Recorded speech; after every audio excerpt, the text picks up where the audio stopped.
নমস্কার, আপনাদের সঙ্গে আমি ঋষিকেশ। ষষ্ঠীতে কলকাতা টিভির সকল দর্শককে জানাই অনেক অনেক শুভেচ্ছা।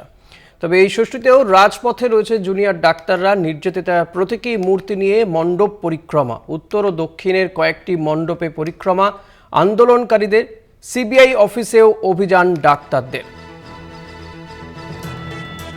ষষ্ঠীতেও রাজপথে জুনিয়র ডাক্তাররা নির্যাতিতার প্রতীকী মূর্তি বানিয়ে মণ্ডপে মণ্ডপে পরিক্রমা, উত্তর এবং দক্ষিণ কলকাতায় কয়েকটি পুজো মণ্ডপে জুনিয়র ডাক্তাররা। সিবিআই অফিসেও অভিযান আন্দোলনকারীদের। আর যখন ষষ্ঠী এবং ষষ্ঠী বোধনের মাধ্যমে শারদ উৎসবের শুভ সূচনা হয়ে গিয়েছে, আর ঠিক সেই দিনে রাজপথে রয়েছেন জুনিয়র ডাক্তাররা। নির্যাতিতার প্রতীকী মূর্তি তৈরি করে উত্তর এবং দক্ষিণে কয়েকটি পুজো মণ্ডপ পরিক্রমা আন্দোলনকারীদের। যে ছবি আপনারা দেখতে পাচ্ছেন, সিবিআই অফিসেও অভিযান ডাক্তারদের।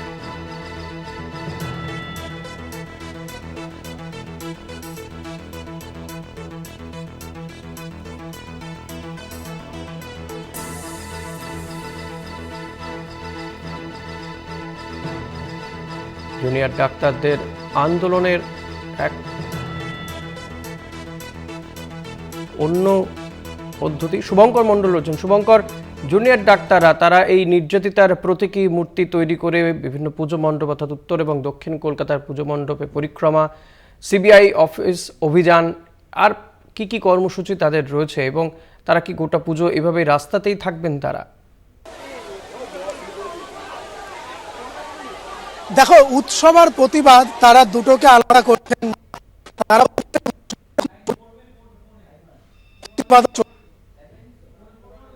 নির্যাতিত নয়, সেই সঙ্গে এই আরজিকর নিয়ে বিচার চাইতে গিয়ে তার মাঝখানে জয়নগরে এক নাবালিকার সঙ্গে যে নির্মম ঘটনা ঘটে গিয়েছে, তাকে ধর্ষণ এবং খুনের ঘটনা ঘটেছে, তার জন্যও তারা বিচার চাইবে।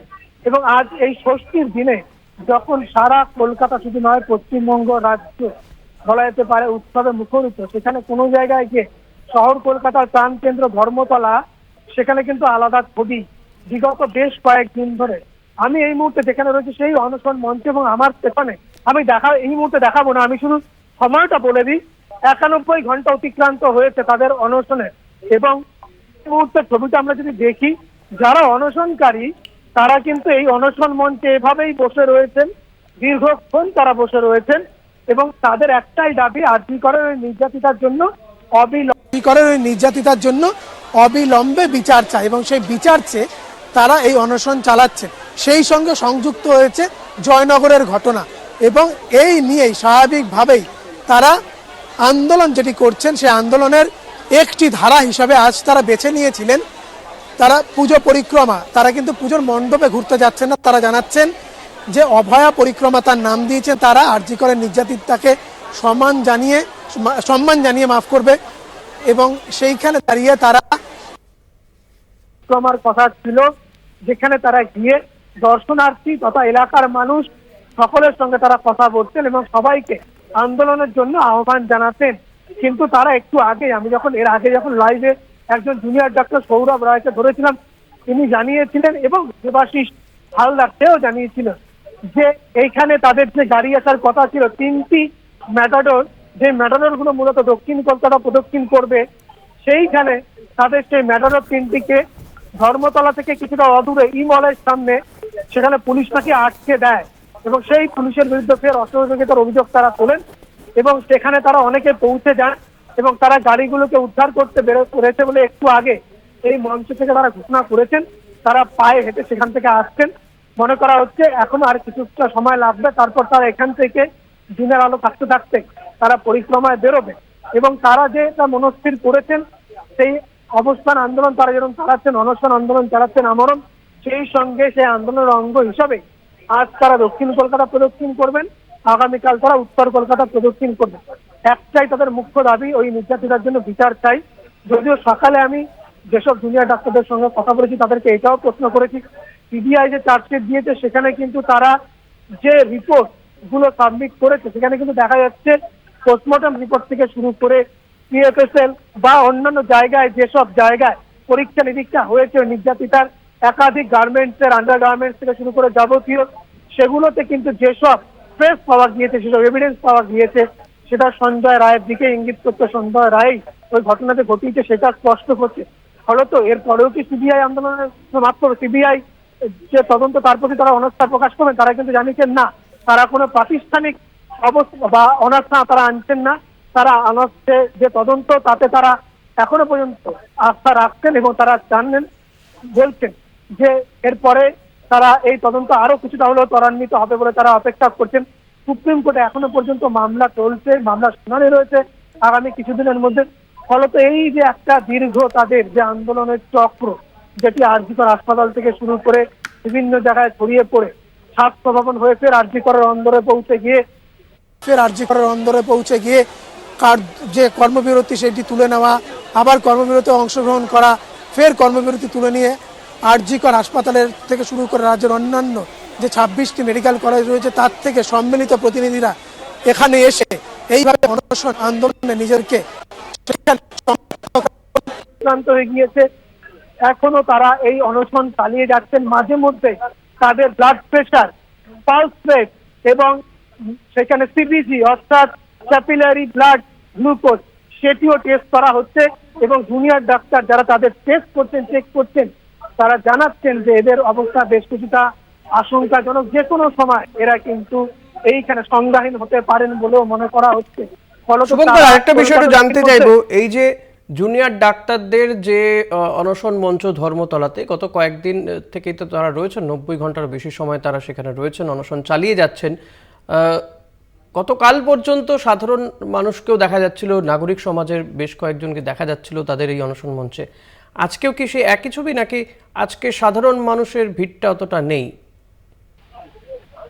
না দেখো, সেখানে সাধারণ মানুষের ভিড় অবশ্যই আছে, কিন্তু এই মুহূর্তে তাদেরকে এখানে ঘেঁষতে দেওয়া হচ্ছে না। আমি যেখানে দাঁড়িয়ে রয়েছি এইখানে পর্যন্ত ভিড় চলে এসেছিল। পুজোর দিনে মানুষ মণ্ডপমুখী হয়, এটাই স্বাভাবিক, কিন্তু এই মুহূর্তে কিন্তু ধর্মতলাও এই মানুষগুলো যারা পুজো দেখতে বেরোন তাদের দেখার জায়গার মধ্যে বা আন্দোলনের প্রতিবাদের মঞ্চ হিসাবে এই ধর্মতলাটাও একটা জায়গা হয়ে উঠেছে যেখানে তারা আসছেন। এবং আমি একটু আগে যখন দেবাশিসের সঙ্গে কথা বলছিলাম এবং সৌরভের সঙ্গে কথা বলছিলাম জুনিয়র ডাক্তার, আমি দেখেছি যে 85 ঊর্ধ্ব একজন দম্পতি তারা এখানে এসে তাদেরকে মাথায় হাত বুলিয়ে দেওয়া, পরম স্নেহ স্পর্শে তাদেরকে তাদের আন্দোলনকে সমর্থন জানিয়েছেন তারা। এবং সেই আন্দোলনে সহানুভূতি জানানোর পাশাপাশি আমি দেখতে পাচ্ছি যে এইখানে কিন্তু বারবার আমরা দেখছি যে জুনিয়র ডাক্তারদের যাবতীয় যে ভাইটাল সেইগুলো চেক করা হচ্ছে, টেস্ট করা হচ্ছে তাদেরকে। আমরা কথা বলার একবার দেখি চেষ্টা করবো। অনিকেত কর রয়েছে, আমি একটু অনিকেত করকে ডাকবো। অনিকেত দীর্ঘদিন ধরে আন্দোলন করছে, অনিকেত ক্যালকাটা মেডিকেল কলেজের জুনিয়র ডক্টর পিজি, এবং অনিকেত আমার সঙ্গে রয়েছে। অনিকেত, অনেকক্ষণ আগে এই পরিক্রমা শুরু হয়ে যাওয়ার কথা ছিল, সময় দুটো ছিল, দুপুর 2টো, এমন কি ঘটনা ঘটলো? আমরা শুনলাম যে পুলিশের তরফ থেকে ফের অসহযোগিতার অভিযোগ উঠেছে। এখানে ওই আন্দোলন মঞ্চ থেকে কিছুটা অদূরে নাকি গাড়ি আটকে দেওয়া হয়েছিল, কি হয়েছে? আমরা পুলিশকে গতকাল রাতেই মেল করেছিলাম এই ঘটনাটি ঘটনা। আমরা কার্যক্রম আমরা কখনোই আইন ভেঙে কিছু করতে চাই না।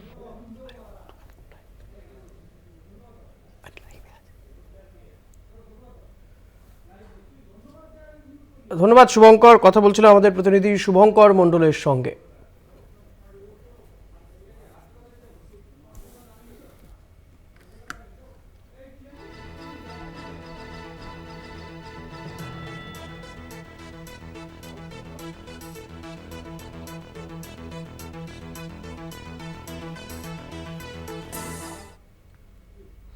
আরজিকর কাণ্ডের বিচার ও একাধিক দাবিতে ডাক্তারদের গণ ইস্তফা। উত্তরবঙ্গ মেডিকেল কলেজ ও হাসপাতালের ডাক্তারদের এবার গণ ইস্তফা। 47 জন সিনিয়র ডাক্তার তারা গণ ইস্তফা দেন।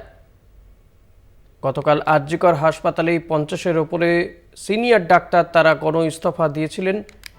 এবার উত্তরবঙ্গ মেডিকেল কলেজেও সেখানেও কিন্তু ডাক্তারদের গণ ইস্তফা। আরজিকর কাণ্ডের বিচার ও একাধিক দাবিতে ডাক্তারদের গণ ইস্তফা। উত্তরবঙ্গ মেডিকেল কলেজ ও হাসপাতালের 47 জন সিনিয়র ডাক্তার তারা গণ ইস্তফা দিয়েছেন।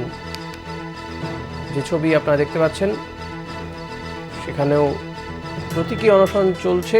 আরজিকরে বিচার সহ একাধিক দাবিতেই সিনিয়র ডাক্তাররা এবার গণ ইস্তফা দিচ্ছেন। উত্তরবঙ্গ মেডিকেল কলেজেও সেই ছবি দেখা গিয়েছে। রীনা কুমার রয়েছেন আমার সঙ্গে টেলিফোনে। রীনা, সিনিয়র ডাক্তাররা তারাও ইস্তফা দিচ্ছেন একের পর এক। 47 জনের মতন সিনিয়র ডাক্তার তারা ইস্তফা দিয়েছেন। কি বলছেন তারা, কি দাবি তাদের? একেবারে দেখো যে উত্তরবঙ্গ মেডিকেল কলেজ ও হাসপাতালেও কিন্তু যে অধ্যাপক, চিকিৎসক এছাড়াও যে সিনিয়র ডাক্তাররা রয়েছেন তারা কিন্তু আজ গণ ইস্তফা দেন। এবং মঙ্গলবার যেখানে দেখা গেছিল যে আরজিকর কাণ্ডে সেখানে সেই অভয়ার বিচার সহ জুনিয়র ডাক্তারদের 10 দফা দাবি সহ যে জুনিয়র ডাক্তাররা তারা কিন্তু অনশনের সমর্থন জানিয়ে গণ ইস্তফা দেন। এবং সেই চিত্রই কিন্তু এবার উঠে আসলো যে উত্তরবঙ্গ মেডিকেল কলেজ ও হাসপাতাল রয়েছে এখানেও কিন্তু আজ প্রায় 42 জন অধ্যাপক ও সিনিয়র ডাক্তাররা তারা কিন্তু হাসপাতালে যারা 2 জন ডাক্তার অনশনরত রয়েছেন আন্দোলনকারীরা তাদের প্রতি সমর্থন জানিয়ে কিন্তু তারা এই গণ ইস্তফার পথে হেঁটেছেন। এবং তোমাকে পাশাপাশি জানাবো, আর ইস্তফার সংখ্যা কিন্তু আরো বাড়তে পারে বলেও কিন্তু আশঙ্কা করছে যে হাসপাতাল কর্তৃপক্ষ রয়েছে তারা। এবং এভাবে যে সিনিয়র ডাক্তাররা বা যারা চিকিৎসকরা রয়েছেন তারা যেভাবে ইস্তফা দিচ্ছেন এর ফলে কিন্তু যে রোগীদের চিকিৎসাতে অনেকটাই কিন্তু তার প্রভাব পড়তে পারে বলে কিন্তু অনেকে জানাচ্ছেন। তবে চিকিৎসকরা জানিয়েছেন চিকিৎসা পরিষেবা কিন্তু কোনোভাবেই তারা বিঘ্নিত হতে দেবেন না। রোগীর স্বাস্থ্যের চিকিৎসা পরিষেবা তারা কিন্তু চালিয়ে যাবেন। ধন্যবাদ রীনা। কথা বলছিলাম প্রতিনিধি রীনা কুমারের সঙ্গে। উত্তরবঙ্গ মেডিকেল কলেজেও এবার সিনিয়র ডাক্তারদের গণ ইস্তফা। 47 জন সিনিয়র ডাক্তার তারা ইস্তফা দিয়েছেন। সংখ্যাটা আরও বাড়তে পারে বলে জানা যাচ্ছে, যদিও তারা রোগী পরিষেবা যাতে কোনো বিঘ্নিত না হয় সেই বিষয়টির দিকেও কিন্তু নজর রেখেছেন।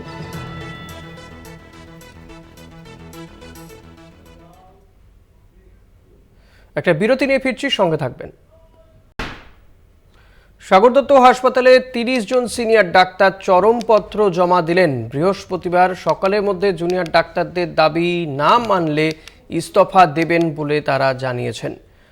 সাগর দত্ত হাসপাতালে, কামারহাটির সাগর দত্ত হাসপাতাল, সেখানেও কিন্তু সিনিয়র ডাক্তাররা তারা কার্যত সরকারকে তাদের যে দাবি সে দাবি জানিয়েছেন এবং তাদের বক্তব্য যে জুনিয়র ডাক্তারদের যে দাবি দেওয়া রয়েছে সেই দাবি না মানলে তারা ইস্তফার পথেই হাঁটবেন। অর্থাৎ যে গণ ইস্তফার ছবি বিভিন্ন হাসপাতালগুলোতে দেখা যাচ্ছে, এখানে অর্থাৎ এই সাগর দত্ত হাসপাতালে 30 জন সিনিয়র ডাক্তার তারা চরমপত্র জমা দিয়েছেন এবং বৃহস্পতিবারের মধ্যে যদি জুনিয়র ডাক্তারদের দাবি দাওয়াগুলি মেনে না নেওয়া হয় তাহলে তারা ইস্তফার পথে হাঁটবেন বলে তারা জানিয়েছেন।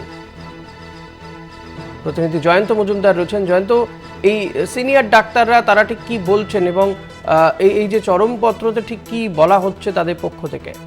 দেখো, তাদের পক্ষ থেকে পরিষ্কার বলা হয়েছে জুনিয়র ডাক্তারদের যে 10 দফা দাবি ছিল সেটা ন্যায়সঙ্গত। এবং শুধু তাই নয়, আমরা সাগর দত্ত মেডিকেল কলেজ এবং হাসপাতালেও কিন্তু যে ছবিটা কয়েক সপ্তাহ আগে ধরা পড়েছিল সেখানেও কিন্তু দেখা গিয়েছিল ল্যাক অফ পুলিশ, অর্থাৎ পুলিশের নেগলিজেন্স এবং গাফিলতি কিন্তু দেখা গিয়েছিল সেই জায়গা থেকে দাঁড়িয়ে।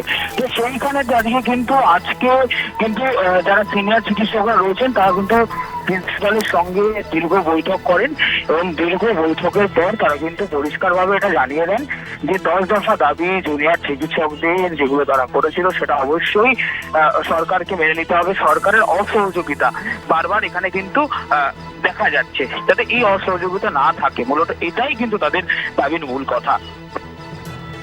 ধন্যবাদ জয়ন্ত। কথা বলছিলাম প্রতিনিধি জয়ন্ত মজুমদারের সঙ্গে। বৃহস্পতিবার সকালের মধ্যে জুনিয়র ডাক্তারদের দাবি দেওয়া মেনে নিতে হবে। তাদের যে 10 দফা দাবি আছে, সিনিয়র ডাক্তাররা মনে করছেন তাদের দাবি ন্যায্য এবং এই দাবিগুলো মেনে নিতে হবে সরকারকে। বৃহস্পতিবার সকাল এই কার্যত এমনই ডেডলাইন দিয়ে দিয়েছেন সাগর দত্ত হাসপাতালের সিনিয়র ডাক্তাররা। তারা 30 জন সিনিয়র ডাক্তার চরমপত্র জমা দিয়েছেন। যদি এই ডেডলাইনের মধ্যে কাজ না হয় তাহলে তারা ইস্তফার পথে হাঁটবেন বলে জানিয়েছেন।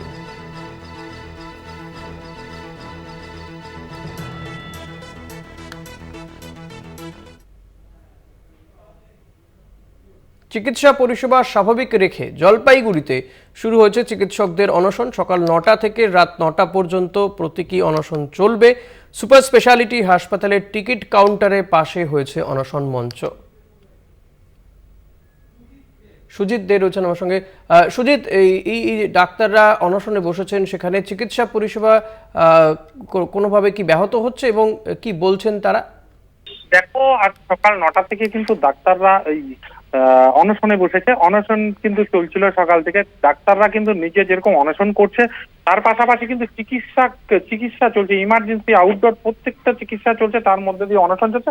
তারপরে কিছুক্ষণ আগেই কিন্তু যারা ডাক্তাররা ছিল তারা কিন্তু রেজিগনেশন দেওয়া শুরু করেছে, গণ রেজিগনেশন শুরু হলো কিছুক্ষণ আগে। কিন্তু রেজিগনেশন প্রত্যেকে এখনো থেকে 19 থেকে 20 জন কিন্তু রেজিগনেশন দিয়ে দিল।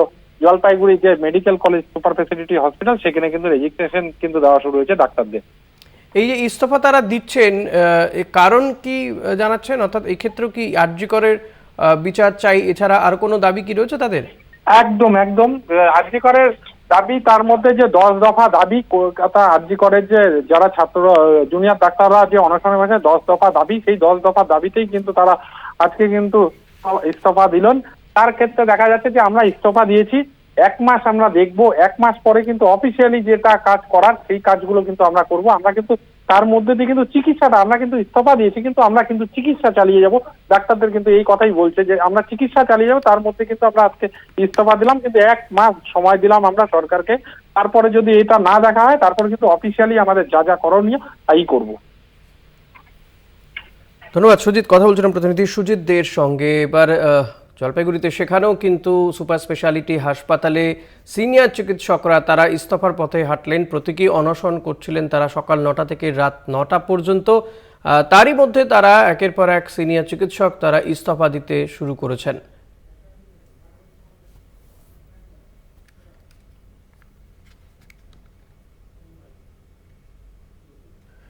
এদিকে ডাক্তারদের আন্দোলনের প্রেক্ষিতে মুখ্যমন্ত্রীর কাছে নাগরিক সমাজের আবেদন। সার্বিকভাবে নিরাপত্তাহীনতায় ভুগছি, নাগরিক সমাজের বক্তব্য এমনটাই। অবিলম্বে জুনিয়র ডাক্তারদের সঙ্গে আলোচনায় বসার আর্জিও জানানো হয়েছে। আলোচনার মাধ্যমে সমস্যার সমাধানের আর্জি মুখ্যমন্ত্রীর কাছে।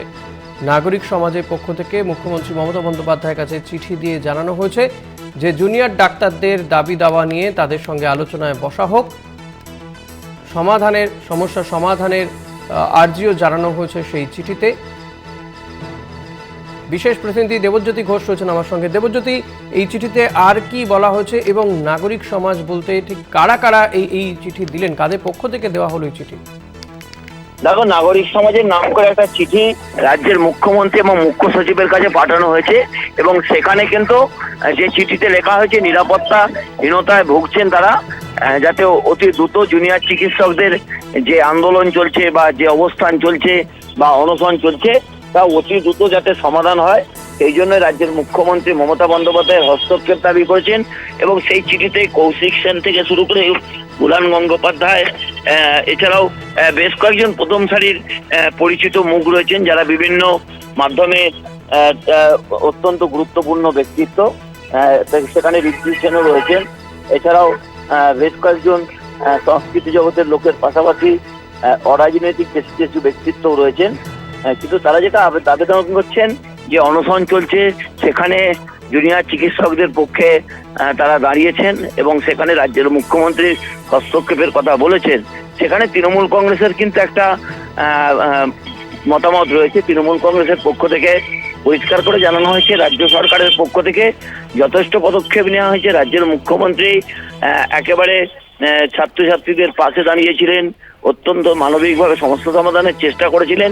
সেখানে জুনিয়র চিকিৎসকদের পক্ষ থেকে দাবির মাত্রা কিন্তু যত দিন গেছে ততই বেড়েছে। সেই জায়গাতেই কিন্তু তৃণমূল কংগ্রেসের পক্ষ থেকে দাবি করা হয়েছে যে রাজ্য সরকার অত্যন্ত গুরুত্বপূর্ণ ভূমিকা নিয়েছেন।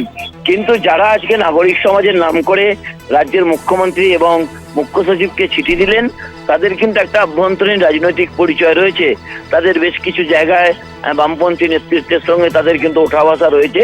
সেই জায়গাতে তারা কিন্তু নাগরিক সমাজের প্রতিনিধি হিসেবে বা বৃদ্ধ সমাজের প্রতিনিধি হিসেবেই কিন্তু রাজ্যের মুখ্যমন্ত্রীকে চিঠি লিখেছেন এবং সমস্যা সমাধানের কথা বলেছেন।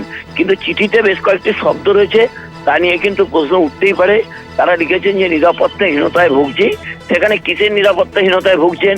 যে চিকিৎসা পাচ্ছেন না নিরাপত্তাহীনতায় ভুগছেন, নাকি অন্য কোনো সামাজিক কারণে নিরাপত্তাহীনতায় ভুগছেন, তা পরিষ্কার করেননি। তবে রাজ্যের মুখ্যমন্ত্রী বা রাজ্য প্রশাসনের পক্ষ থেকে এই চিঠি নিয়ে কোনো মন্তব্য করা হয়নি। ঋষিকেশ। ধন্যবাদ দেবজ্যোতি। কথা বলছিলাম বিশেষ প্রতিনিধি দেবজ্যোতি ঘোষের সঙ্গে।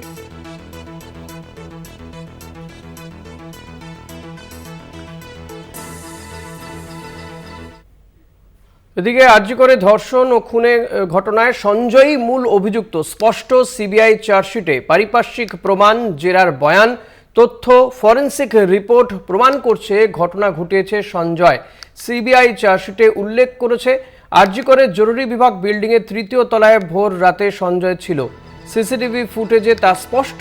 ফুটেজ পরীক্ষা করেছে সিএফএসএল। ঘটনার সময় সঞ্জয় আরজি করে ছিল তা স্পষ্ট করেছে সঞ্জয়ের মোবাইলের লোকেশন। ময়নাতদন্তের রিপোর্টে নির্যাতিতার শরীরে মিলেছে সঞ্জয়ের ডিএনএ।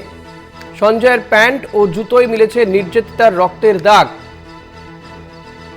আর কি রয়েছে সিবিআই চার্জশিটে, যা থেকে সিবিআই মনে করছে যে এই ধর্ষণ এবং খুনে মূল অভিযুক্ত এই সঞ্জয় রায়, জানবো প্রতিনিধি রিয়া মাঝির কাছ থেকে। রিয়া, যে আর্টিকল রেপ অ্যান্ড মার্ডার কেসে ইতিমধ্যেই যে চার্জশিট জমা দিয়েছে সিবিআই, সেখানে কিন্তু কার্যত স্পষ্ট করছে যে সঞ্জয় রায় মূল অভিযুক্ত। এই যে ঘটনাটি ঘটিয়েছে সঞ্জয় রায়, তেমনটাই কিন্তু ইঙ্গিত দিচ্ছে এবং সিবিআই চার্জশিটে সেই নিয়ে উল্লেখযোগ্য 11টি পয়েন্ট দেওয়া হয়েছে। সেখানে বলা হচ্ছে যে আরজি কর ইমার্জেন্সি বিল্ডিং এ সেই ঘটনার দিনকে উপস্থিত ছিলেন এই সঞ্জয় রায়। সিসিটিভিতে তা স্পষ্ট এবং ফুটেজ পরীক্ষা করেও তেমনটাই বলেছে। ঘটনার সময় সঞ্জয় আরজি করে যে ছিল সেটা আরো একটা দিক থেকে স্পষ্ট, সেটা হচ্ছে তার মোবাইলের লোকেশন এবং ভিকটিমের বডি থেকে মিলেছে সঞ্জয়ের ডিএনএ এবং পাশাপাশি সঞ্জয়ের প্যান্ট ও জুতো থেকে ভিকটিমের ব্লাড স্টেন মিলেছে। ঘটনাস্থল থেকে মিলেছে সঞ্জয়ের চুল, যা সিএফএসএল ফরেনসিক রিপোর্টেও স্পষ্ট করেছে যে সেটা সঞ্জয়েরই। এবং যে ঘটনাস্থল থেকে যে হেডফোন পাওয়া গিয়েছে সেই হেডফোন সঞ্জয়ের মোবাইলের সঙ্গে পেয়ার হয়েছে এবং তাও সিএফএসএল থেকে কিন্তু স্পষ্ট। এবং মেডিকেল টেস্টেও কিন্তু যেটা দেখা গিয়েছে যে সঞ্জয়ের বডিতে কত চিহ্নে যে সময় সেটা কিন্তু রেপ বা মার্ডারের যে সময় তার সঙ্গে কিন্তু হুবহু মিল রয়েছে এবং সঞ্জয়ের বডিতে ঘটনার সময় যে স্পষ্ট এবং ভিকটিমের যে রেসিস্ট্যান্স মার্ক সেটাও কিন্তু সঞ্জয়ের শরীরে পাওয়া গিয়েছে। এইরকম কিন্তু মূলত 11টি পয়েন্ট দেখিয়েছে এবং ভিকটিমের যে কুর্তি রয়েছে সেই কুর্তির যে কোমরের পোর্শন সেখানেও যে ছেঁড়া রয়েছে সেটাও কিন্তু যে টানা হিজড়াতে ছেঁড়া হয়েছে বা তার যে ইনার ওয়্যার সেখানে যে ছেঁড়া রয়েছে সেটাও যে এই টানা হিজড়ার কারণে ছেঁড়া হয়েছে বা ছিঁড়ে গেছে সেটাও কিন্তু সিএফএসএল রিপোর্ট স্পষ্ট। এবং এই 11টি পয়েন্ট দেখে কিন্তু সিবিআই তারা উল্লেখ করেছে যে রেপ অ্যান্ড মার্ডার কেসে সঞ্জয় রায় খুনি এবং ধর্ষক, সেই কারণের জন্য 3টি ধারা দেওয়া হয়েছে, যেখানে রেপ করে খুন এবং মার্ডার এর মতো এই 3টি ধারা দেওয়া হয়েছে। এবং ইতিমধ্যেই তার ট্রায়াল শুরু করেছে সঞ্জয়ের। গতকালকেই তার সেই প্রোডাকশন ছিল, ফিজিক্যালি তাকে প্রডিউস করা হয়েছিল শিয়ালদা কোর্টে। এই সমস্ত কিছু দেখিয়ে কিন্তু সঞ্জয় যে দোষী সেটাই সাব্যস্ত করার চেষ্টা করছে সিবিআই চার্জশিটে। ধন্যবাদ রিয়া। কথা বলছিলাম প্রতিনিধি রিয়া মাঝির সঙ্গে।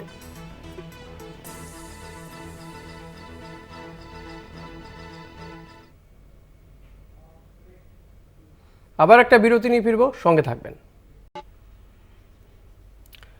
আজ মহাষষ্ঠী, বাঙালির শ্রেষ্ঠ উৎসবে মাতোয়ারা বাংলা। ষষ্ঠী বোধন দিয়ে শুরু দুর্গাপুজো। বাড়ি থেকে বারোয়ারি, পুজোয় ব্যস্ততা। শহর থেকে জেলায় সকাল থেকেই মণ্ডপে মণ্ডপে প্রতিমা দর্শনের ভিড়। শহর কলকাতার বিভিন্ন পুজো মণ্ডপে তো বটেই, জেলার বিভিন্ন প্রান্তেই এই ভিড় উপচে পড়ছে বলা যেতে পারে। এই মুহূর্তে আমরা চলে যাব বসিরহাটে অর্ঘ্য অ্যাথলেটিক ক্লাব, সেখানকার প্রতিমা আপনারা দর্শন করছেন। এই মুহূর্তে কলকাতা টিভিতে আমরা যে ছবি দেখাচ্ছি সেখানেও কিন্তু মানুষ ভিড় জমাচ্ছেন, কারণ এখন শুধুমাত্র কলকাতায় নয়, বিভিন্ন জেলার বিভিন্ন পুজোগুলোও কিন্তু যথেষ্ট আকর্ষণীয় হয়ে উঠেছে। থিম সেখানেও দেখা যাচ্ছে এবং রীতিমতো কলকাতার মানুষজন সেখানে গিয়ে পুজো প্যান্ডেলে ভিড় জমাচ্ছেন সেখানকার থিম দর্শন করার জন্য। সঞ্জিত চক্রবর্তী রয়েছেন এই বসিরহাট অর্ঘ্য অ্যাথলেটিক ক্লাব, ওখানেই রয়েছেন আমাদের প্রতিনিধি সঞ্জিত চক্রবর্তী। সঞ্জিত, এই যে ছবি আমরা দেখাচ্ছি দর্শকদেরকে, এখানে এই মুহূর্তে মানুষের ভিড় কেমন, এদের থিমই বা কি এবার?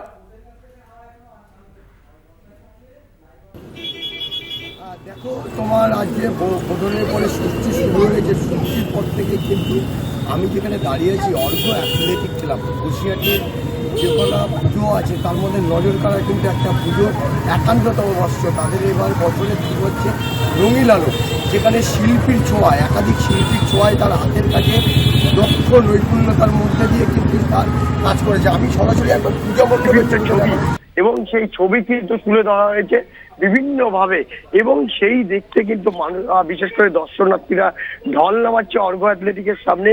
আমি একেবারে তোমার যে ছবিটা দেখাতে আসবো, দেখো শিল্পীর যে নৈপুণ্যতা, এতটা দক্ষতা, তাদের হাতের কাজের মধ্যে বিভিন্ন রূপ, অর্থাৎ দেবী দুর্গার 100 রূপ যেমন বিভিন্ন জায়গায় তুলে ধরা হয়েছে, সেই ছবিগুলো তুমি দেখতে পাচ্ছ। বারবার এই অর্ঘ অ্যাথলেটিক ক্লাব কিন্তু বসিরহাটে এক নতুন চিন্তার নতুন ভাবনার মধ্য দিয়ে তারা কিন্তু মানুষকে উপহার দেয়। ইতিমধ্যে তুমি দেখতে পাচ্ছ এই শিল্পীর যেমন কাজ, হাতের কাজ ফুটে উঠেছে, বিভিন্ন রং তুলির ক্যানভাসে ফুটে উঠেছে, তার সঙ্গে সাদুর্য রেখে কিন্তু প্রতিভা কিন্তু করা হয়েছে। আমি সরাসরি যে ছবিটা দেখতে পাচ্ছ তুমি, প্রচুর দর্শনার্থীরা ভিড় করছে, তারা কেউ কেউ মোবাইলে বন্দি করছে, পাশাপাশি নিজেরা সেলফি তুলছে। এছাড়া তুমি দুর্গা প্রতিমার যে ছবিটা তুমি দেখতে পাচ্ছ, পাশাপাশি দর্শনার্থীদের ভিড় একেবারে উপচে পড়া ভিড়। তুমি জানো আকাশের মাঝে মাঝে মুখ ভার করছে মা দুর্গা আসার পর থেকেই কিন্তু সেই যে মানুষ, অর্থাৎ দর্শনার্থীরা কিন্তু ঢল নামাচ্ছে। সকাল সকাল কিন্তু পূজা মণ্ডপে হাজির হয়েছে। পাশাপাশি যে রঙিন আলো, যেটা বারবার বলা হচ্ছে, এই রঙিন আলো শিল্পীর যে কাজ, প্রতিটা কাজের মধ্যে কিন্তু একটা দক্ষতা ফুটে উঠেছে। বিভিন্ন হাতের কাজ, তাদের বিভিন্ন রং তুলি দিয়ে যেসব রং ব্যবহার করা হয়েছে, সম্পূর্ণ একটা আলাদা মাধুর্য রয়েছে। আমি সরাসরি এখানকার যারা আছে উদ্যোক্তা তাদের সঙ্গে কথা বলবো। এই ধরনের কাজ বসিয়ে মানুষকে কতটা উপহার দিয়েছেন, কি কি দিয়ে তৈরি করা হয়েছে? চতুর্থ থেকেই আমরা যথেষ্ট ভিড় পাচ্ছি এবং মানুষের আবেগময় অনুভূতিও পাচ্ছি এবং আন্তরিক ভালোবাসা বসিরহাটবাসীর কাছে আমরা চিরকাল পেয়ে থাকি। তাদের ভালোবাসা না থাকলে আমরা এত বড় কাজ করতে পারতাম না। দীপক সরকার, শিল্পী দীপক সরকার আমাদেরকে হাতে হাত ধরেছেন এবং তিনি নিজে হাতে সমস্ত পটচিত্র তৈরি করেছেন। যে ছবিগুলো আমরা দেখানো হয়েছে তিনি নিজে হাতেই তৈরি করেছেন এবং ছবি নিজেই অঙ্কন করেছেন। অঙ্কন করে আমাদের পূজা মণ্ডপকে সাজানো হয়েছে এবং আমাদের চিন্তা ভাবনা রঙিন আলো। রঙিন আলো কেন করতে গেলেন?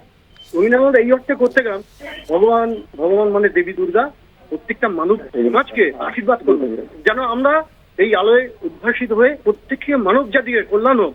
মানব জাতির কল্যাণের উদ্দেশ্যেই আমরা এই চিন্তা করেছি। আমাদের এই বিংশ শতাব্দীতে এসে আমরা দাঁড়িয়ে যে যুদ্ধ হানাহানি চারিদিকে চলছে, আমরা চাই মা দুর্গার আশীর্বাদ সবার মাথার উপরে থাকুক। মা দুর্গা সবাইকে আশীর্বাদ করুন, আমরা সবাই ভালো থাকি, সমস্ত মানবকুল সুস্থ থাকুক, সবাই ভালো থাকুক। কতদিন ধরে তৈরি শিল্পীর হাতের ছোঁয়ায় সঞ্জিত, একটু দর্শনার্থীদের সঙ্গেও যদি কথা বলা যায়, তারা কিভাবে দেখছেন এই যে শিল্পকর্ম এখানে উঠেছে, তোলা হয়েছে? এতগুলো ছবি তাকে আঁকতে, আমি সরাসরি এক দর্শনার্থীর সঙ্গে কথা বলবো যারা এসেছেন একটু বয়স। কেমন লাগছে এসে এই যে দেবী দুর্গাকে দেখছেন আর এই হাতের কাজ কতটা ভালো লাগছে? খুব সুন্দর, অপূর্ব। হ্যাঁ, খুব সুন্দর হয়েছে। হাতের কাজ শিল্পী, হাতের কাজ শিল্পী খুব ভালো হয়েছে। ওনারা এখনকার যে সময়টা চলছে, সেই সময়টার অনেক কিছু ওনারা তুলে ধরেছেন এখানে। মানে কি কি মনে হলো আপনার? নতুনত্ব, অভিনবত্ব কেন মনে হলো? আমার অভিনবত্ব মনে হলো যে এখানে এই যে মিস্ত্রিটা করেছেন, বাইরে যে জলের দৃশ্যটা আছে, এটা জলের যে দৃশ্যটা, জলটা যেটা পড়ছে, ওটা আমার খুব ভালো লেগেছে। বাইরের যে দৃশ্যটা ঋষিকেশ, তুমি শুনলে একেবারে যারা দর্শনার্থী আছে তারাও কিন্তু তাদের মুগ্ধ হয়েছেন। তারা শিল্পীর হাতের কাজ দেখে আধুনিক যে বর্তমান সময় যে চলছে সেই রঙিন আলোর মধ্য দিয়ে যেন 21 শতাব্দীর একেবারে সেই জায়গার থেকে তুলে ধরে একেবারে একটা বার্তা দিতে চাইছে অর্ঘ অ্যাথলেটিক ক্লাব, যে কোনোভাবে যেভাবে দেশ অর্থাৎ বিদেশে যেভাবে হানাহানির মধ্যে রয়েছে, যেভাবে সেই শান্তির বার্তা অর্থাৎ দেবী দুর্গার সেই রঙিন আলোর মধ্য দিয়ে শিল্পী যেমন তার পটচিত্রের মধ্যে দিয়ে তুলে ধরেছে, অন্যদিকে বিভিন্ন রকম ভাবে তারা কিন্তু এই তুলে ধরে বসিরহাটবাসীকে তারা কিন্তু একটা উদ্যোগ উপহার দিচ্ছে। সঞ্জিত, অনেক ধন্যবাদ তোমাকে। কথা বলছিলাম আমাদের প্রতিনিধি সঞ্জিত চক্রবর্তীর সঙ্গে, বসিরহাট থেকে ছিলেন আমাদের সঙ্গে। বসিরহাটের অর্ঘ অ্যাথলেটিক ক্লাব, সেখানকার প্রতিমায় আপনারা দর্শন করছেন এই মুহূর্তে।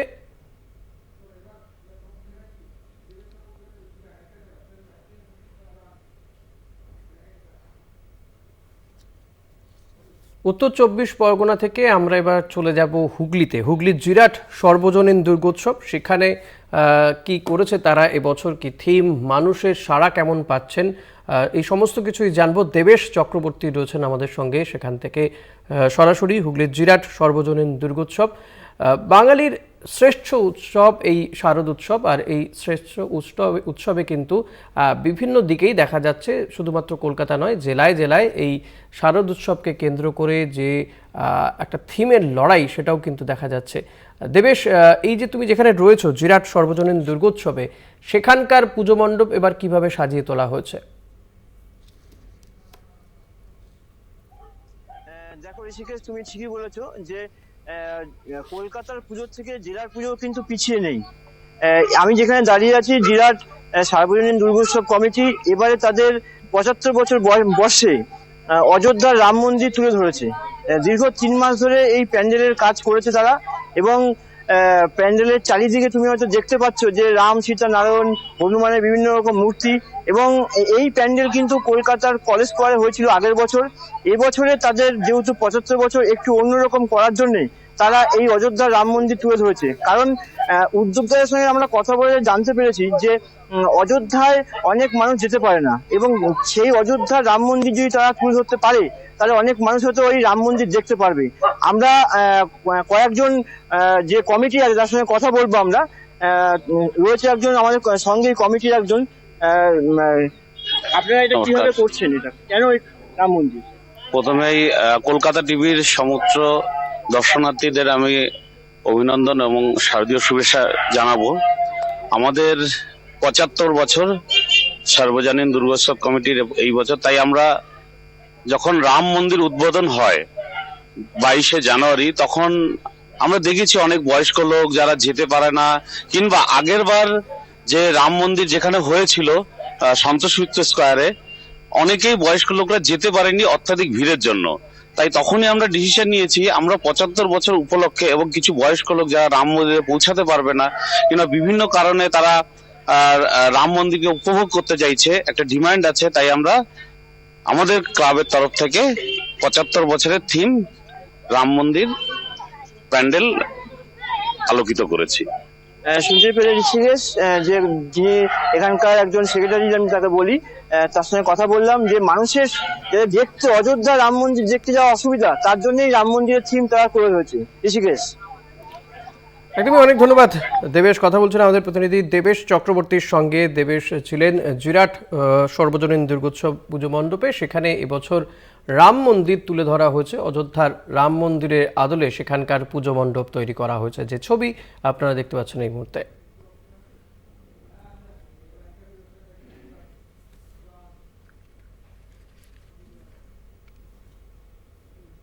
শারদ উৎসবে ষষ্ঠী, দেবীর বোধন। ষষ্ঠীর সকাল থেকে পুজো।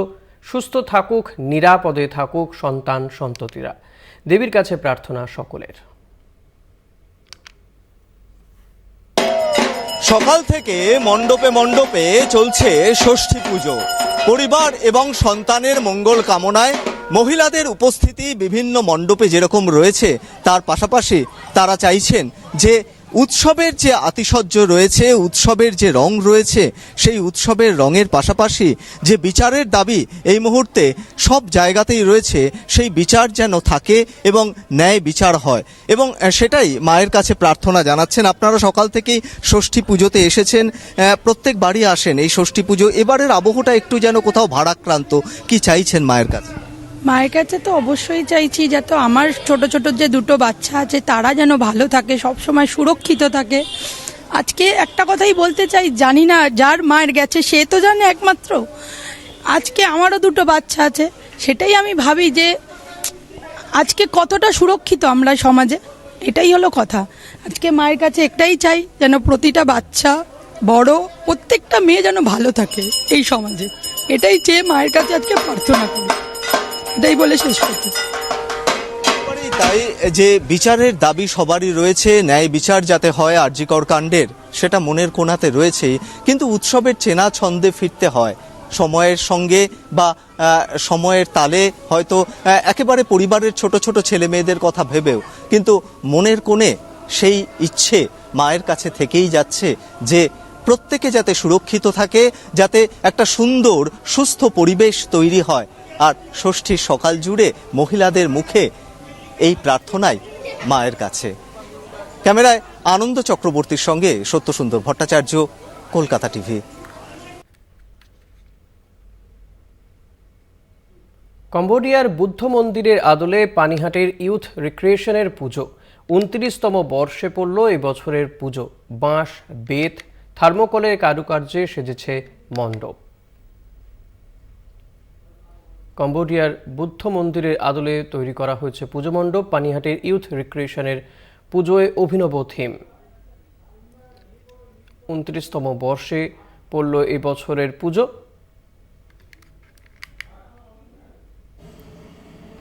বাঁশ, বেত, থার্মোকলের কারুকার্যে সেজে উঠেছে পুজো মণ্ডপ।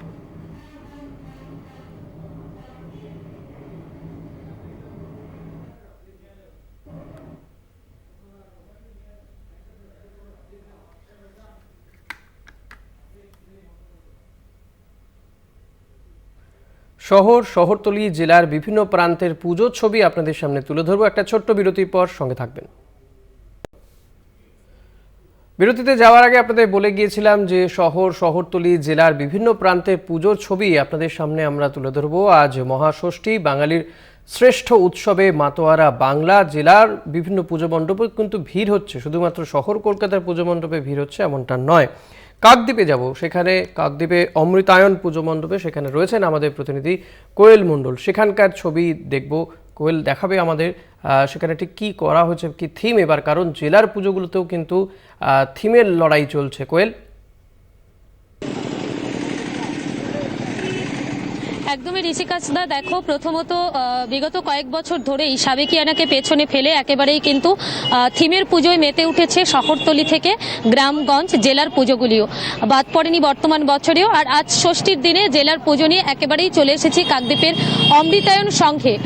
রাজ্য সরকারের অন্যতম প্রকল্প, যে প্রকল্প সত্যি বেশ বড় অংশ জুড়ে সাড়া ফেলেছে, সেটি হলো লক্ষ্মীর ভাণ্ডার। এই লক্ষ্মীর ভাণ্ডার প্রকল্পের মাধ্যমে রাজ্যের লক্ষাধিক মহিলা তারা কিন্তু সরাসরি সুযোগ পাচ্ছে এবং তারা কিন্তু সেই সুযোগ নিচ্ছে এবং সেখান থেকে উপকৃত হচ্ছে। এবার সেই রাজ্য সরকারের অন্যতম প্রকল্প লক্ষ্মীর ভাণ্ডারকে সামনে রেখে কাকদ্বীপ অমৃতায়ন সংঘের এবারের কিন্তু তাদের থিম লক্ষ্মীর ভাণ্ডার। একেবারে লক্ষ্মীর ভাঁড়ের আদলে তৈরি হয়েছে গোটা পুজো মণ্ডপ এবং সেই মণ্ডপের প্রবেশদ্বার থেকে যখন আস্তে আস্তে আমরা অন্দরমহলে প্রবেশ করছি এবং আমার কলকাতা টিভির দর্শকরা এই মুহূর্তে যে ছবি দেখতে পাচ্ছে, লক্ষ্মীর ভাণ্ডারের ভেতরে যেমন আমরা খুচরো কয়েন থেকে শুরু করে বিভিন্ন টাকা নিজেদের মতন করে জমাই, এই পুজো মণ্ডপের মধ্যেও কিন্তু একেবারে মণ্ডপের অন্দরমহলে সেই ছবি ফুটিয়ে তোলা হয়েছে। ছোট ছোট লক্ষ্মীর ভাঁড়, সেখান থেকে যেমন পড়ছে খুচরো কয়েন, অন্যদিকে কিন্তু চারিদিকে কিন্তু বিভিন্ন টাকা, 10 টাকা, 500 টাকা, 100 টাকা, অর্থাৎ প্রতীকী টাকা, অবশ্যই সেগুলো অরিজিনাল নয়, প্রতীকী টাকা সেগুলো লাগানো রয়েছে। আর ষষ্ঠীর একেবারেই কিন্তু বিকেল গড়ানোর সাথে সাথে কাকদ্বীপ অমৃতায়ন সংঘে সেখানেও কিন্তু আস্তে আস্তে দর্শনার্থীদের ভিড় বাড়ছে, কারণ রাজ্য সরকারের এই যে অন্যতম প্রকল্প লক্ষ্মীর ভাণ্ডার, তাকে সামনে রেখে অমৃতায়ন সংঘের এবারের যে ভাবনা, সেই ভাবনা কিন্তু সত্যি একেবারে এই সুন্দরবনের প্রত্যন্ত এলাকা কাকদ্বীপ, নামখানা, সাগর বিভিন্ন প্রান্তের মানুষের মনে কিন্তু একটা বিশেষ জায়গা করে নিয়েছে। আর সেই সঙ্গে তোমাকে জানিয়ে রাখবো, একেবারেই কিন্তু এই দুর্গাপূজার পরপরই আমরা বাঙালিরা ঘরে ঘরে পূজিত করি লক্ষ্মী মাকে, অর্থাৎ সেই দুর্গা যে ঠাকুর, সেই দুর্গা ঠাকুর কিন্তু তৈরি হয়েছে আমাদের সেই ধনলক্ষ্মীর যেমন আমরা পুজো করি, পাশাপাশি যেমন আমরা বলে থাকি যে সোনালী শস্য ধান, সেই ধানের একেবারে শেকড় থেকে শুরু করে ধান গাছ এবং ধানের শীষ, তা দিয়ে কিন্তু সমগ্র প্রতিমা তৈরি হয়েছে। আমরা ভেতরে দর্শকরা তো রয়েছে, তার সঙ্গে এই অমৃতায়ন সংঘের সম্পাদক রয়েছেন, তার সঙ্গে আমরা কথা বলবো কেন তাদের হঠাৎ এই ভাবনা। আজকে আপনাদের এই ভাবনা লক্ষ্মীর ভাণ্ডার কেন? না, ভাবনাটা আমাদের আজকের বলে না, যবে থেকে আমাদের রাজ্য সরকার অর্থাৎ আমাদের দিদি মমতা ব্যানার্জি দিদি মহিলাদের জন্য চিন্তা ভাবনা রেখেছিল যে লক্ষ্মীর ভাণ্ডার প্রকল্পটা করব, সেদিন থেকেই আমরা চিন্তা ভাবনা রেখেছিলাম যে এই একটা প্রকল্প তুলে ধরব। সেই কারণেই আমরা এই প্রকল্পটাকে তুলে ধরেছি লক্ষ্মীর ভাণ্ডার। এর সঙ্গে সে লক্ষ্মীর ভাণ্ডারটা বলে বলাটা ভুল হবে। বিগত দিনে মানুষ কিন্তু আগে সঞ্চয় করতো এই ভান্ডারের মধ্যে দিয়ে। এখন আমরা অনেক কিছু পাই, ব্যাংক পাই, অনেক কিছু দ্বারাই আমরা সঞ্চয় করি। কিন্তু এখন যে আমাদের ভাবনা চিন্তাগুলো বিগত দিনের ভাবনা চিন্তাটাকে মনে রাখার জন্য, সেই জন্য আমাদের লক্ষ্মী ভান্ডারটাকে প্রকল্প হিসেবে নিয়েছি। একেবারে ঋষিকেশ দা, তুমি শুনলে শুধুমাত্র রাজ্য সরকারের অন্যতম প্রকল্প লক্ষ্মীর ভান্ডার থেকে কিন্তু অনুপ্রাণিত হওয়া নয়, গ্রাম বাংলা থেকে যত বেশি আমরা উন্নত হচ্ছে সমাজ, আধুনিক হচ্ছে সমাজ, তার সাথে সাথে কিন্তু পুরাতন দিনের সেই টাকা সঞ্চয় করে রাখার অন্যতম মাধ্যম ছিল লক্ষ্মীর ভাঁড়, সেটা কিন্তু কোথাও না কোথাও হারিয়ে যেতে বসেছে। আর সেই হারিয়ে যাওয়া লক্ষ্মীর ভাঁড়কে একেবারেই কিন্তু দর্শনার্থীদের সামনে তুলে ধরতে, তা আমাদের এই গ্রাম বাংলার মানুষের মনে আবার নতুন করে জাগিয়ে তুলতে তাদের এবারের এই ভাবনা লক্ষ্মীর ভান্ডার। প্রচুর দর্শনার্থীরা ইতিমধ্যে আসতে শুরু করেছে, আমরা তাদের সঙ্গে কথা বলবো। অমৃতায়ন সংঘের এই ভাবনা কেমন লাগছে? অমৃতায়ন সংঘের এবারের এই যে ভাবনা কেমন খুবই ভালো লাগছে, এটা যেহেতু নতুন করে একটা তা খুবই আনন্দ লাগছে, কারণ এইটা তো আমরা কোনো জায়গায় দেখিনি, কিন্তু এই প্রথম কাকদ্বীপে আমরা এটা দেখতে পাচ্ছি, খুবই ভালো লাগছে। Thank you. একেবারেই দর্শনার্থী যারা এসেছেন তাদেরও কিন্তু একই বক্তব্য।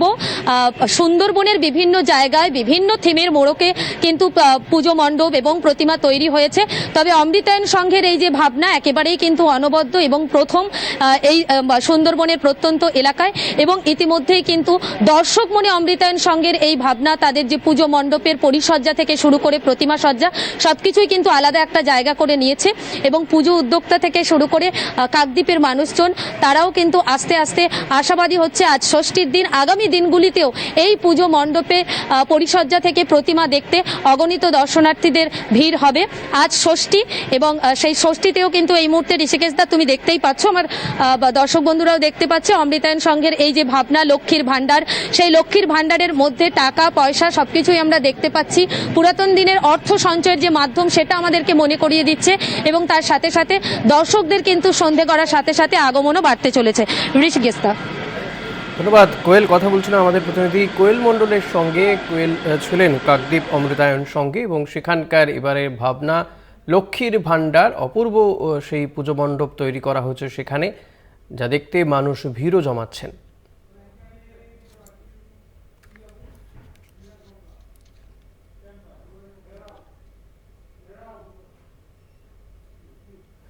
দুর্গাপুজো ও পুজোর শেষে প্রতিমা নিরঞ্জনের প্রক্রিয়া নির্বিঘ্নে সুসম্পন্ন করার লক্ষ্যে শহর কলকাতার একাধিক গঙ্গার ঘাট পরিদর্শন করলেন রাজ্যের মন্ত্রী তথা কলকাতার মেয়র ফিরহাদ হাকিম। সঙ্গে ছিলেন কলকাতা পুরসভার পুর কমিশনার থেকে শুরু করে একাধিক বিভাগের শীর্ষ আধিকারিকরা।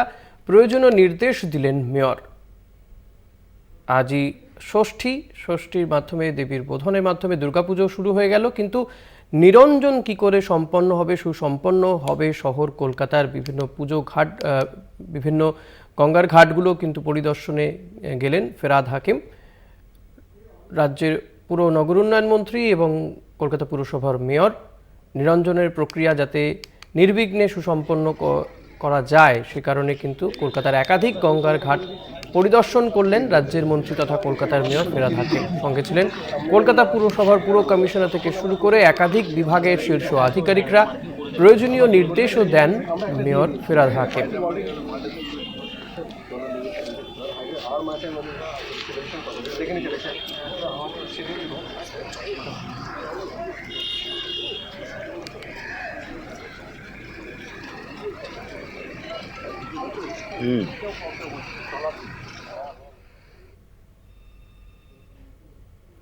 আবহাওয়ার খবরে নজর রাখতে হচ্ছে ষষ্ঠীতে বৃষ্টি কলকাতায়। আগামী কয়েক ঘন্টা শহর জুড়ে বৃষ্টির পূর্বাভাস দিচ্ছে আলিপুর আবহাওয়া দপ্তর। পুরুলিয়াতে বজ্রবিদ্যুৎ সহ বিক্ষিপ্ত বৃষ্টিরও পূর্বাভাস দেওয়া হয়েছে। আর কয়েক ঘন্টার মধ্যেই বৃষ্টি হতে পারে শহর কলকাতায়, এমনটাই পূর্বাভাস দিচ্ছে আলিপুর আবহাওয়া দপ্তর। ষষ্ঠীতে বৃষ্টি কলকাতায়, পুরুলিয়াতেও বজ্রবিদ্যুৎ সহ বিক্ষিপ্ত বৃষ্টির সম্ভাবনা রয়েছে। আগামী কয়েক ঘন্টায় শহর জুড়ে বৃষ্টির পূর্বাভাস। শাশ্বতী রায় রয়েছেন আমার সঙ্গে। শাশ্বতী, ইতিমধ্যেই কিন্তু কলকাতার বিভিন্ন পুজো মণ্ডপে ভিড় জমতে শুরু করেছে। এবার তো আলিপুর আবহাওয়া দপ্তর আবার বৃষ্টির পূর্বাভাস দিচ্ছে কয়েক ঘন্টার মধ্যে। শাশ্বতী, জারি থাকবে সেই অনুযায়ী দক্ষিণবঙ্গের কলকাতা সহ পুরুলিয়া এবং একাধিক জেলাতে বৃষ্টির পূর্বাভাস দিচ্ছে আগামী 2 থেকে 3 ঘন্টায়। সেক্ষেত্রে হালকা থেকে মাঝারি বৃষ্টির সম্ভাবনা জারি, সঙ্গে ঝোড়ো হাওয়া বইতে পারে বলে জানাচ্ছে হাওয়া অফিস। তবে এই বৃষ্টি ক্ষণিকের বৃষ্টি এবং রাতের দিকেও বৃষ্টি বিভিন্ন জেলায় হওয়ার সম্ভাবনা জারি রয়েছে। দক্ষিণবঙ্গ থেকে উত্তরবঙ্গ সর্বত্রই এই বিক্ষিপ্ত বৃষ্টির সম্ভাবনা আগামী 3 দিনের জন্য জারি রয়েছে। অর্থাৎ পুজো প্যান্ডেলে ঘুরতে কোথাও ব্যাঘাত ঘটবে না, তাই তো? একেবারেই ঘোরার ব্যাঘাত একেবারেই হবে না, কারণ এই বৃষ্টিগুলো একেবারেই স্থানীয় মেঘের সঞ্চার হয়ে বৃষ্টিপাত, এবং যেহেতু বর্ষা বিদায় নিচ্ছে ধীরে ধীরে দেশ থেকে, সেই কারণেই এই বৃষ্টি বলা যায় যে বর্ষা বিদায়ের সময় যে বৃষ্টি সেই বৃষ্টিপাতই চলছে, এবং যার জেরে ইতিমধ্যেই কলকাতা এবং পুরুলিয়ার ক্ষেত্রে সতর্কতা জারি রয়েছে। হালকা থেকে মাঝারি বৃষ্টির সম্ভাবনা আগামী 2 থেকে 3 ঘন্টার মধ্যে। ধন্যবাদ শাশ্বতী। কথা বলছিলাম প্রতিনিধি শাশ্বতী রায়ের সঙ্গে।